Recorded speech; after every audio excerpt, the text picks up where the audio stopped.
Hey, welcome back, and thanks for checking out my YouTube channel or coming back if you're a subscriber. I'm John Stark from Movieguy.com, and this is my review of House of the Dragon, Season 1, Episode 3. Remember, I'm a blind film critic, so I can't tell you if that dragon looks really kick-ass. We're just going to be talking about the plot. I did put spoiler warning on it, so that means I can talk about things within the context of the story that maybe you didn't know happened. So we did another time jump, and King Thesaurus. I want to say Thesaurus, but I know that's wrong. Although it'd be much funnier if he was King Thesaurus, wouldn't it? He now has a son, and that does not necessarily bode well for Raina, who, has been chosen as the heir. Also, her best friend is now her stepmom, so she's living with that awkwardness.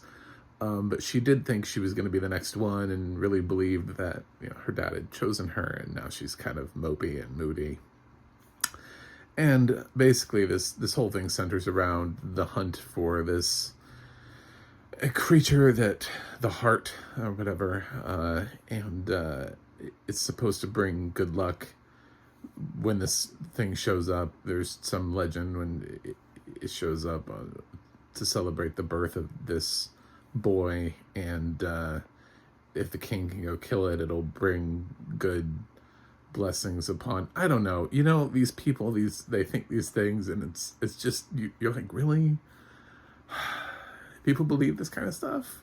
Because this is like based on like real things. Like, people actually believed things like this. They were like, yes, if you go kill a white horse today, your son will grow up to be king. And it's like, what?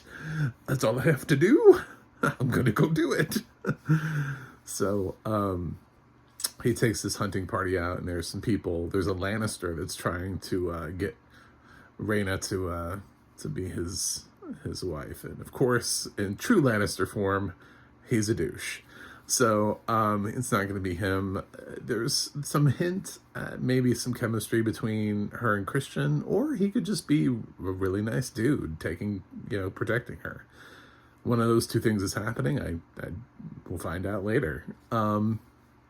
But Dad really wants her to get married, and actually, even though his new wife is being heavily pushed by her father to try to get the son named heir, she's not really trying to screw her friend over. So there's that. So she's not totally the worst thing in the world. She seems to be kind of torn between two different schools of thought, and she's kind of letting Thesaurus do what he wants and just trying to be his wife. I kind of respect her on that. So Thesaurus lets Rhaena know that she's still the pick. She's still the top one. He acknowledges, yeah, I do have a son, but I didn't just pick you on a whim. So buckle up. You got to get married. I had to get married.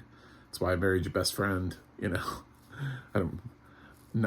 wasn't because I felt like I wanted to. It was because the realm expects it of me. So the realm expects you to get married too. So I think we're going to start seeing her having to take people seriously.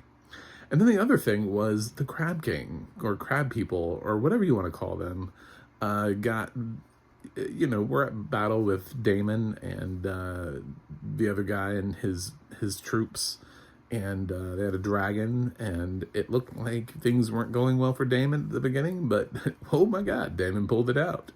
Although I would argue that back, in these times, they don't really have medical treatment. Daemon has a lot of arrows in him. For him, realistically, I mean, I know Game of Thrones, like, they're gonna let Daemon move on and up to round 4, episode 4. But I mean, he got shot a couple times, and he's just like walking around with arrows.